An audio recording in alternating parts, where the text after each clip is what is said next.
Welcome back to the channel. Let's explore together. Today we're going to do a little bit of a heavier topic. We're going to be watching Travis Scott's full apology video, and my thoughts on this going in, he's not going to be the type that's actually sorry based on his personality. He's a very narcissistic individual, which is one of the reasons he didn't try to stop the concert. He definitely saw bodies being carried on the crowd and actually helped escort them through song. So he knew something was going wrong and he didn't try to stop the concert. But he has stopped concerts before for losing a pair of shoes or getting mad, camera person doing the wrong thing. So it's not like he's above stopping concerts. So we're going to watch this. It's kind of a collab between this and my other channel. My other channel, I have a commentary video on this topic, and so if you want to check that out, I'll have a link pinned below.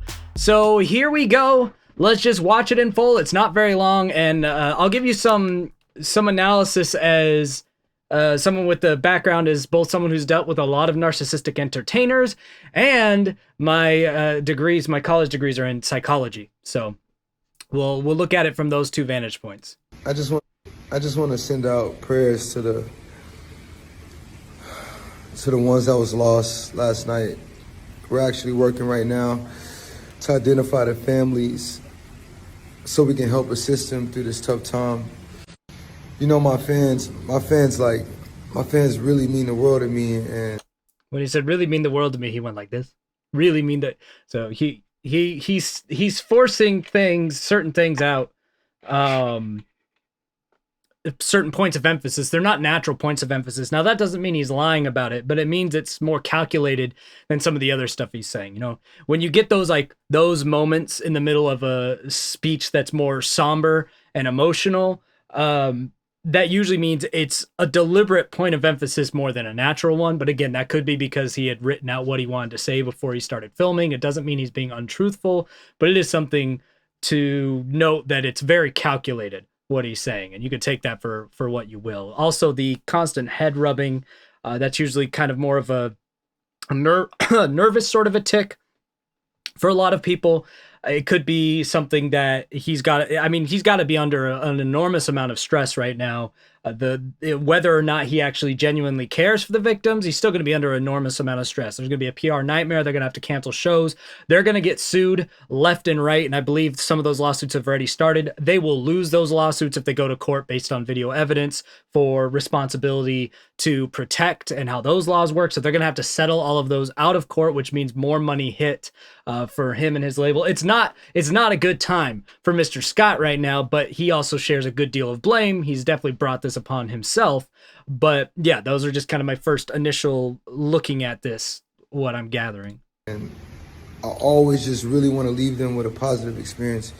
And anytime I can make out, anything that's going on, I stop the show and, Notice with that, he almost closed his eyes for a lot of what he was saying there, which is sometimes when you're trying to recollect a story that you are falsifying, you will look up and away or close your eyes. Some people do that when they're trying to recollect actual details as well, but that seems more of a very inauthentic, it reads as very much a lie, what he just said there. When you're looking at facial cues, it reads like what he said was just a lie, which we know it is a lie because he was aware that people were at the very least passing out and that ambulances had been called. So he knew there were crises of concern. Now, the only thing we don't know is if he knew if people were actually dying or not. I would imagine he did not. I don't think he's a monster who wouldn't stop a show if he thought people were dying. I imagine his perception of what was going on was people were getting heat stroke and passing out and, they were getting the proper medical care. And so let's party through it. The show must go on. That, even though he's not a show must go on in all situations kind of guy. But that is my interpretation. He probably felt more inconvenienced by all the ambulances and was thinking, why don't these people drink their water?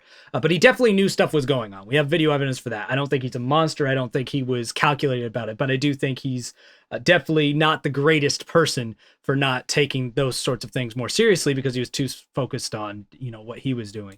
Help them get the help they need, I could just never imagine the severity of the situation.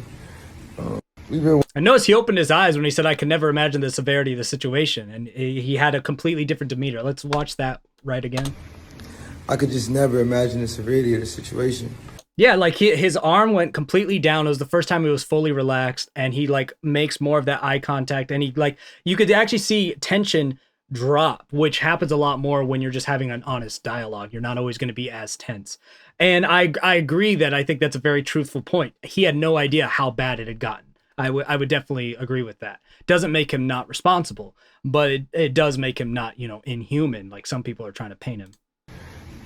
We've been working closely. We've been working closely with everyone to just try to get to the bottom of this. The City of Houston, HPD, Fire Department. Yeah, notice when he's getting into like the generalities of it, right? The meats and potatoes, he gets a lot more relaxed because this is what they've been doing. They've been working with these people. And you could just see the differences between when he's trying to remember what he's supposed to say versus he's just speaking on things that are more familiar to him. Everyone, help us figure this out. Yeah, see right there, he was trying to remember how he wanted to phrase it again, not just because he's being untruthful, but just you could see the difference in how his train of thought works with his physical actions. So he was trying to remember what am I trying to say there? Again, it might be because he'd thought of what he should say beforehand. He might have had some things his PR agent told him, like some bullet points he needed to hit, or it's just something he's been sitting thinking about and he can't really remember at that point what he was trying to say. But you could definitely see the stark difference between when he's comfortable about what he's saying as just part of his train of thought versus when he's trying to recollect what he's wanting to say.